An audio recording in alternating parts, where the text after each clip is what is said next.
It is really, really important that we support our taxi driver brothers and sisters, right? We cannot let this industry go down. We have to be behind them 100%. And some people would say, oh, I'm in ride sharing, I don't care about taxi drivers. No, you need to care about taxi drivers because they're in the same job as you are transporting people. They may just be in a different business model. You're in rideshare, they're in taxis. It does not make us different. We're the same caliber people. We all have families to feed, and we truly need to respect each other. Now, why am I making this video? And why is it so important that like the taxi industry at least adapts and copies a lot of the things that the rideshare business has, right? For example, here it says it's trying with new apps and more permits. I fully support that because it all boils down to this. Competition is healthy. We need the taxi industry out there. If Uber and Lyft were to steamroll the taxi drivers and drive them out of business, A, they wouldn't have a job. That's not cool, right? But we would not have the competition. Competition is so important, muy importante, right? That we raise the bar. If Uber and Lyft, and they've driven tons of shuttle businesses out of business, tons of taxi businesses out of business, if they dominate an area and have the monopoly, they can do what they want to their drivers, right? So it's important that we do not allow rideshare companies to steamroll taxi drivers, and that we actually befriend and actually learn from one another. I've learned so much from taxi drivers. I really like them. I would take any time. A lot of the taxi drivers will stop and say, hey, hi, rideshare professor. I'll see them at the airport because they know I go out there fighting for them as well, right? And I truly do not distinguish between groups. If you're a taxi driver, a shuttle driver, a limo driver, a rideshare driver, you are even a limo driver. I'm as a limo driver, private driver, I'm no more special than a taxi driver or a rideshare driver. I'm just in a different business environment. And that business environment needs to be kept healthy. It needs to be kept competitive, right? So that the rates that they're always competing, right? If the taxi drivers are doing something superior or come out with something new in the app that drivers really like because they maybe see an opportunity to make money, that truly means that Uber and Lyft have to up the game, and vice versa, right? If the rideshare industry does something that's affecting the taxis got to look at this and say, listen, we can't fall behind. We need to catch up and be competitive. So I ask you kindly, right? I ask you kindly that we work together, right? And that we treat taxi drivers as our brothers and sisters. I certainly do, right? I will stop and make an effort to talk to taxi drivers, to interact with them, to learn from them, any type of driver, right? Last night, for example, before I dive into this article, I went to a movie premiere, drove the Foo Fighters, went to a concert with my wife afterwards, after party, and met several drivers. And in fact, it was one of my other clients, because we drove in 4 different SUVs. He was in a Lamborghini Urus, and he had his driver there. And this multi-millionaire said, like, our driver speaks so highly of you. He actually came from the taxi industry and is now driving my Lamborghini Urus. But he says that you are, a legend. And I'm not trying to say that to blow my trumpet, but the bottom line was, the theme here is that he treated everyone respectfully and that he gave everyone the same opportunity. That's what I do. And so he was really interested in my YouTube channel, this multi-millionaire, and I've only driven him really once because he has his own fleet of cars and Lamborghinis, etc. But I said to him, yeah, that's what I do. I try to teach all drivers how to achieve the max, how to get the very best, right? And, there have been many taxi drivers that have dibbled and dabbled, tried out rideshare, maybe gone back to taxis, right? Or rideshare drivers that said, I cannot survive on Uber and Lyft rates anymore. Let me go and check out taxis. So there's like a lot of cross-pollination out there. But the theme here, my friends, is that if we do not work together, right, we give these companies too much power to create monopolies, too much power once they wipe out taxi organizations in a specific city. And I'm not for that, right? I'm for a healthy, competitive environment. It's the same in any industry, whether you're in the food industry, multiple different types of cuisines next to each other in a food mall, you got to keep it competitive. So Uber arrived in Los Angeles a decade ago, and along with Lyft and other competitors, brought the region's taxi industry to its knees. That was Travis Kalanick's MO, right? He wanted to go in and destroy with billions and billions and billions of dollars of funding. He wanted to destroy the taxi industry and only see his company as the last survivor. And I am so happy and proud of the taxi industry, how they fought and how they brawled back, right? They said, okay, you're going to maybe try and force us into our knees, but we're not going to quit. Some didn't survive. Competing against the venture capital funded apps, there it is, taxi companies shrank or went out of business and drivers left in droves. As the small industry grappled to find new technology, it also blamed regulators for besetting it with rules the new companies evaded. And that is so true and so well written, is that the taxi industry has always been law-abiding, following the protocols of a city.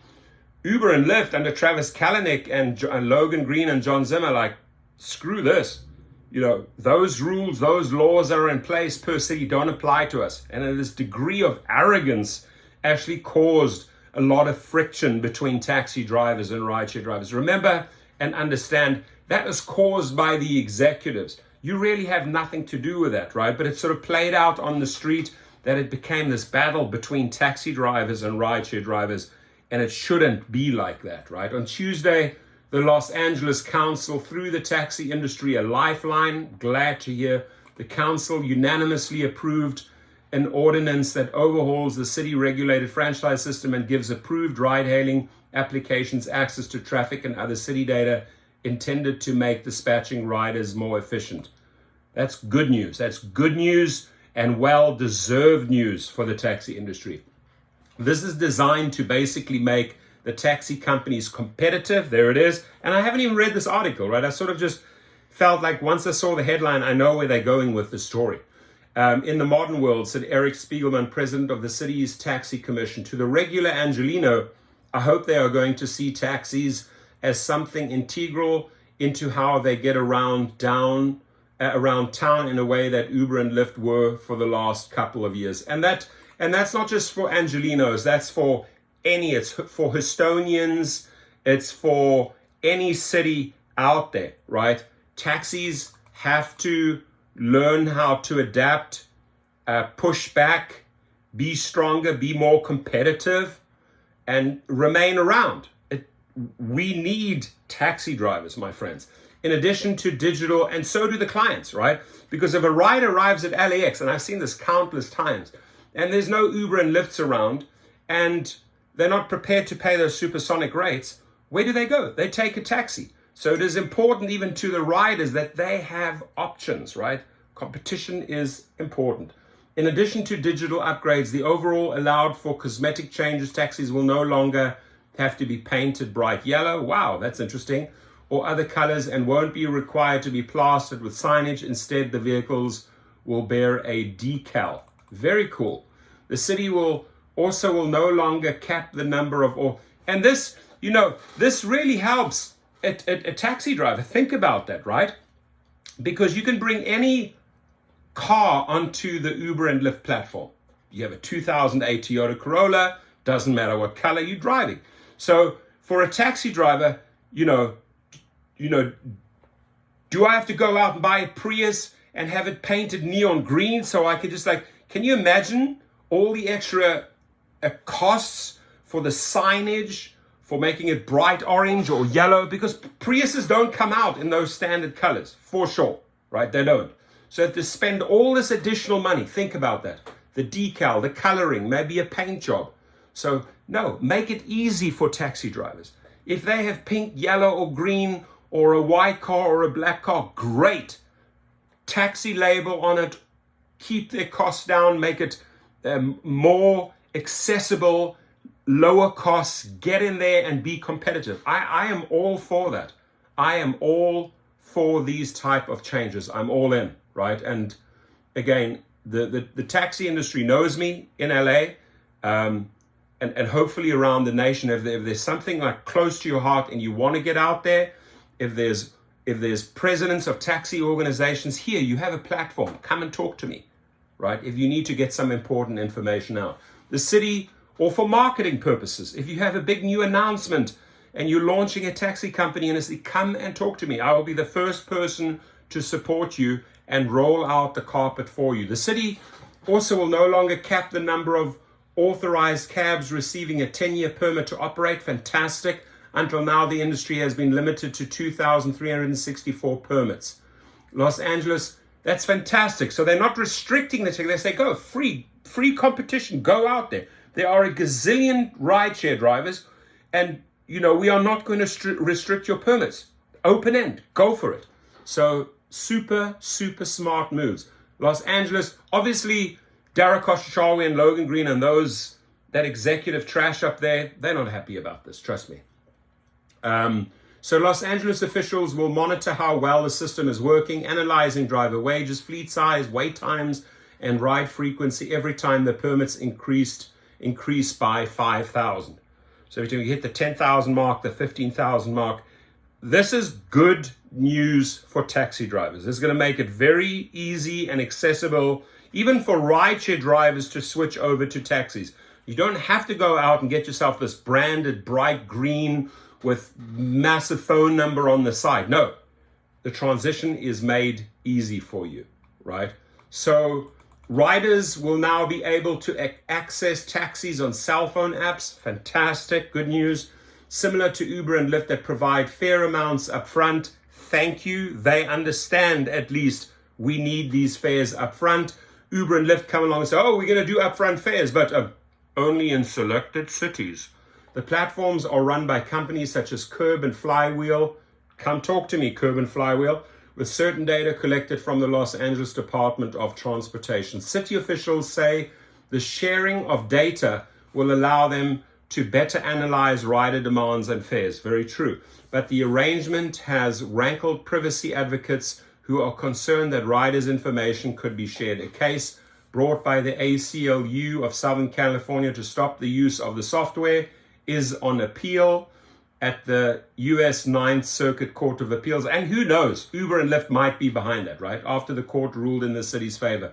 I wish this could have happened earlier, said Yevgeny Smolya, the former president of Checker Cab, which closed in 2020. I'm really sorry to hear that. But it might be the right time now. Uber and Lyft are charging more money and they have less cars. Da-na-na-na-na. An Uber spokesman declined to comment, right? Because they don't really have an answer for this, right? On the city's action. Lyft did not respond to a request for comment, right? Uber and Lyft, you got Trump here in LA. You got Trump, baby. So can LA save its taxi industry?